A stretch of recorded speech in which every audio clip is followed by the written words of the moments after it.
인풋들이 그냥 일렬로 쭉 나오시잖아요. 굉장히 이제 불편하죠. 그리고 서버 숫자가 많아지게 되면은 그 서버를 찾아서 들어가야 되잖아요. 그래서 이 폴더 개념으로 그룹핑을 하실 수가 있습니다. 그래서 뭐 부산 거, 뭐 어떤 개인 거 해서 그룹핑을 해놓은 폴더에 넣으면은 이 폴더, 여기서 폴더별을 선택하면 그거에 맞춰서 이렇게 나오게끔 돼 있고요. 또 이 VM마다 태깅을 하면 리눅스용, 윈도우즈용 이렇게 따서 보실 수가 있고, 이런 화면 같은 경우는 VM, 그다음에 템플릿 이런 형식으로 보실 수가 있습니다. 그래서 요거는 제가 지금 이따 데모를 보여드릴 건데요. 이거는 이제 서버 한 대만 구성이 되어 있습니다. 그래서 여기서도 이쪽에 폴더 뷰로 구성을 하시면은 마찬가지로 지금 폴더가 하나도 안 만들어져 있거든요. 그래서 이런 식으로 네트워크이면 네트워크 이런 식으로 별도로 보실 수가 있는 개념이 되겠습니다. 그래서 뭐 서치라든지 태깅을 별도로 두실 수가 있고요. 태깅을 하시면은 만약에 유닉스로 태깅을 하시면 유닉스 태깅만 된 것만 볼 수가 있습니다. 그래서 여기서 태그가 되어 있고 태그에 따라서만 이렇게 보실 수도 있고요. 그 다음에 뭐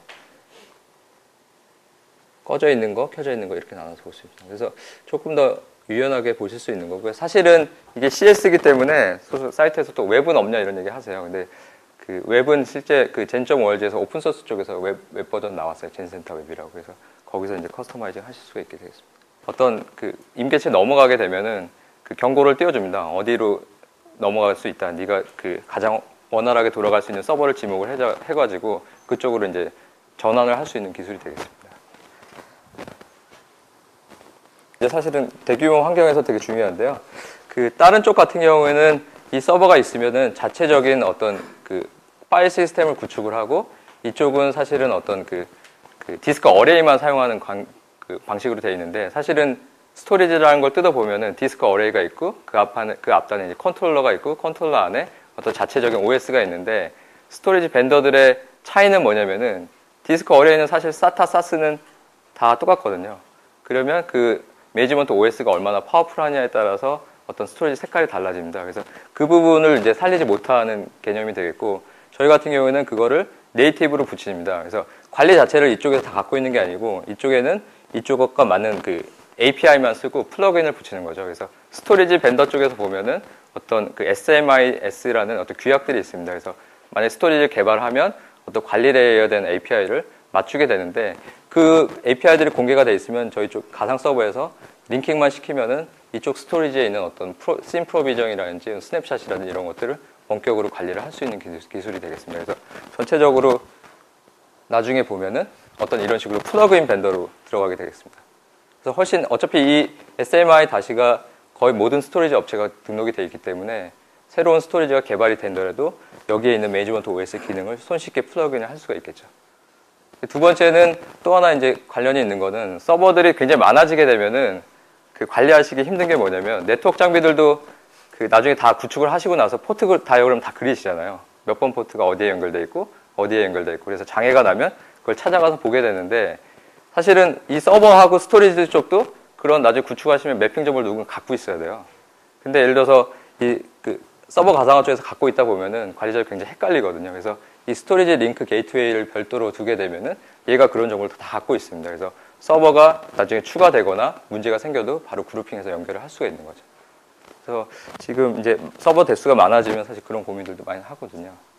그런 게 있고요. 그 다음에 이제 랩 매니저라 그래가지고 그 블로그에도 뭐 얘기가 나왔었는데 지금 저희가 템플릿이라는 기능을 제공하고 있습니다. 템플릿을 쓰면 뭐 똑같은 VM을 만들어낼 수 있잖아요.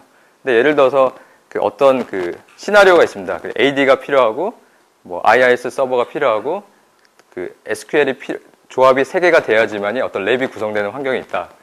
근데 이제 다음날 테스트 환경을 구축해야 된다. 그러면은 3번씩 카피를 해서 만들어야 되잖아요.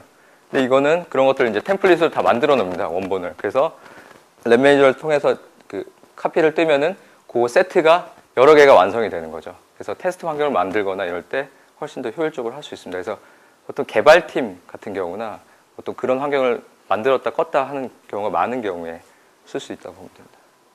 이제 스테이지 매니지먼트 같은 경우는 실제 프로덕션까지 갈 때까지 어떤 생명을 관리하는 기능이라고 보시면 됩니다. 그래서 이거는 사실은 이제 고급 기능에 해당되는 거고요.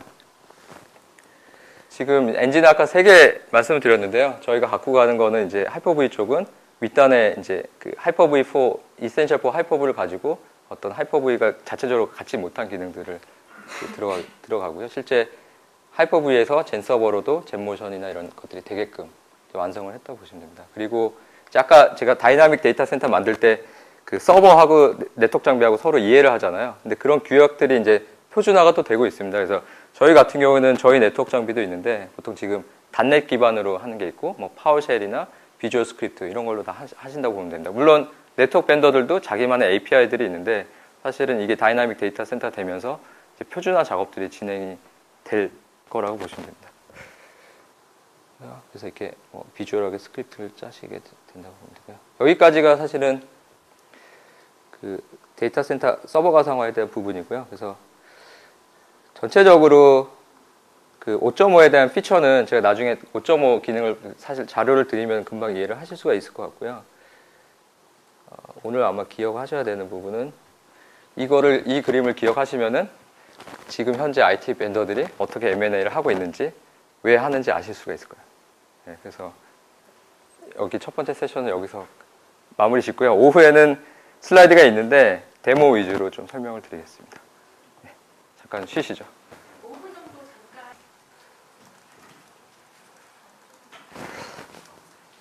자기 PC에 이제 프로그램이 없다고 보시면 되고요.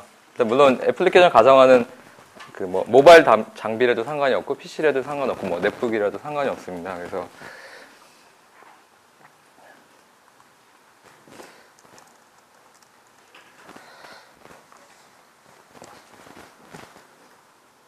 네, 이런 식으로 웹을 띄워가서 들어가실 수도 있고요. 어떤 에이전트 방식으로도 들어갈 수가 있습니다. 그래서 자신의 계정이 이미 있다고 보시고요.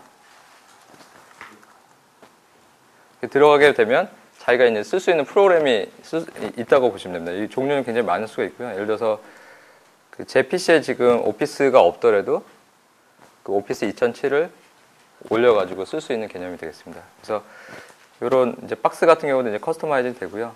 지금 이 데모 자체는 여기서 네트워크 거쳐서 저희 총판인 다우 기술 쪽에 있는 백엔드에 들어가시는 과정이라고 보시면 됩니다. 지금 그 라인이 지금 별로 안 좋기 때문에 좀 시간이 걸릴 수 있겠습니다.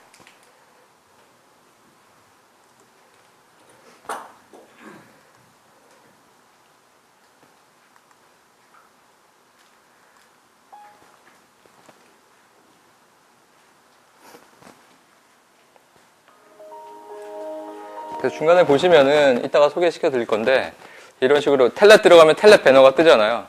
이런 식으로 가상화 어플리케이션을 원격에서 쓰는데 누가 들어와서 무엇을 하는지 보고 싶잖아요.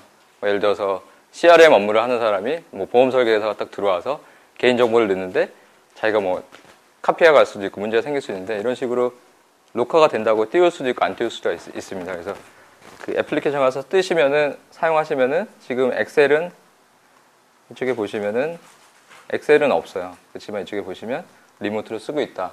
이렇게 보실 수가 있는 거고요. 이 안에서 이제 뭐 작업이라든지 이런 걸 하실 수가 있고, 이따 다시 한번 보여드리겠습니다. 그리고 대신 관리자 입장에서는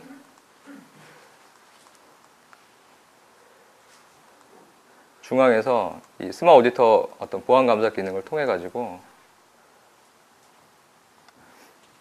쿼리를 하시면은 지금 쓰고 있죠. 쓰고 있으면